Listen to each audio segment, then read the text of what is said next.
বলিউডে খানদের মৌসুম থাকে আর অক্ষয় সব মৌসুমে চলেন। বলিউডের খিলাড়ি অক্ষয় কুমারকে নিয়ে এই কথাটি বলিউডে হরহামেশাই চলত। একের পর এক হিট দেয়া অক্ষয় কুমার হঠাৎ করে গত কয়েক বছর ধরে একের পর এক ফ্লপ সিনেমার নায়ক হয়ে উঠছেন। এমনকি প্রশ্ন উঠছে তার স্টারডম নিয়েও। ঠিক তখনই তিনি আবার বাজি ধরেছেন নিজের সবচেয়ে সফল ফ্র্যাঞ্চাইজি হাউসফুলের পঞ্চম কিস্তি হাউসফুল 5 নিয়ে। বিশাল বাজেট, তারকাবহুল কাস্টিং এবং গ্রীষ্মকালীন ছুটির বাজারে মুক্তি, সব মিলিয়ে ছবি ঘিরে দর্শকদের আগ্রহ এখন তুঙ্গে। তবে প্রশ্ন উঠছে, এই ছবি কি সত্যি প্রেক্ষাগৃহে হাউসফুল বোর্ড ঝোলাতে পারবে? 15 বছর ধরে চলা এই কমেডি সিরিজ বলিউডের অন্যতম জনপ্রিয় ফ্র্যাঞ্চাইজি। অক্ষয়ের হাস্যরসের দক্ষতা, মজার স্ক্রিপ্ট আর তারকাবহর বারবার দর্শকদের হলে টেনেছে। তবে সময় এখন অনেক বদলে গেছে। সিঙ্গেল স্ক্রিন হল প্রায় বিলুপ্ত, আর ওটিটি প্ল্যাটফর্মের উত্থান বদলে দিয়েছে সিনেমা দেখার অভ্যাস। এমন প্রেক্ষাপটে হাউসফুল 5 কি অক্ষয়ের হারানো গৌরব ফেরাতে পারবে? হাউসফুল সিরিজ শুরু হয়েছিল 2010 সালে সাজিদ খান পরিচালিত প্রথম কিস্তি দিয়ে। এরপর 2012-তে আসে হাউসফুল 2,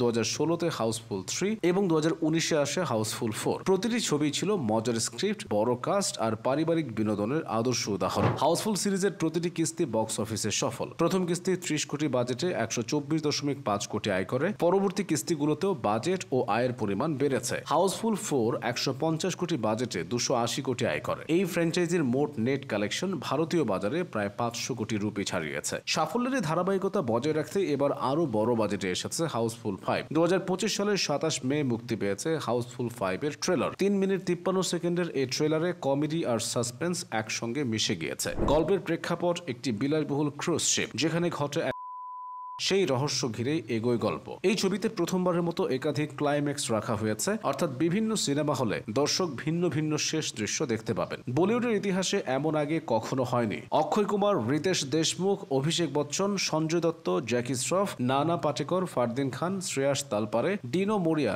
জ্যাকলিন ফার্নান্দেজ, নার্গিস ফাকরি, সোনম বাজওয়া, চিত্রাঙ্গদা সিং, জনি লিভার, সব মিলিয়ে 19 জন তারকা এক ছবিতে। ছবির প্রথম গান লাল পরি ইতিমধ্যেই 73 মিলিয়ন ভিউ ছাড়িয়েছে ইউটিউবে। সঙ্গীত পরিচালনা রয়েছে মিট ব্রাদার্স। ট্রেড অ্যানালিস্ট কমল নাহাতা এবং তরুণ আদর্শের মতে হাউসফুল 5 মুক্তির দিনেই 26 থেকে 28 কোটি রুপি আয় করতে পারে। যদি আমির খানের সিতারে জমিন পার একই দিনে মুক্তি না পেত, তাহলে 30 কোটির ওপেনিংও সম্ভব ছিল। তবে গ্রীষ্মকালীন ছুটির বড় উইন্ডো ছবির আয় বাড়ানোর বড় সুযোগ দেবে। বিশেষজ্ঞদের মতে 750 কোটি টাকার বাজেট রিকভারি করতে হলে ছবি অন্তত 770 থেকে 800 কোটি আয় করতে হবে। যেখানে হাউসফুল 4 106% লাভ করেছিল, সেখানে 5 এর এই লক্ষ্যমাত্রা বেশ কঠিন। তবে নানা পাটেকরের প্রত্যাবর্তন ছবিতে বিতর্কের জন্ম দিয়েছে। 2019-এ মি টু অভিযোগ উঠলেও বলিউডের সেই ঘটনা বড় একটা প্রভাব ফেলেনি। সময়টা আসলেই সঙ্গে নেই অক্ষয় কুমারের। 2025 সালের দুই ছবির কথা ধরলে কেসরি চ্যাপ্টার 2 প্রশংসিত হলেও বক্স অফিসে পেয়েছে ফ্লপ তকমা। অন্যদিকে স্কাই ফোর্স পেয়েছে এভারেস্ট তকমা। অর্থাৎ অক্ষয়ের সাম্প্রতিক বক্স অফিস যাত্রা খুবই মিশ্র।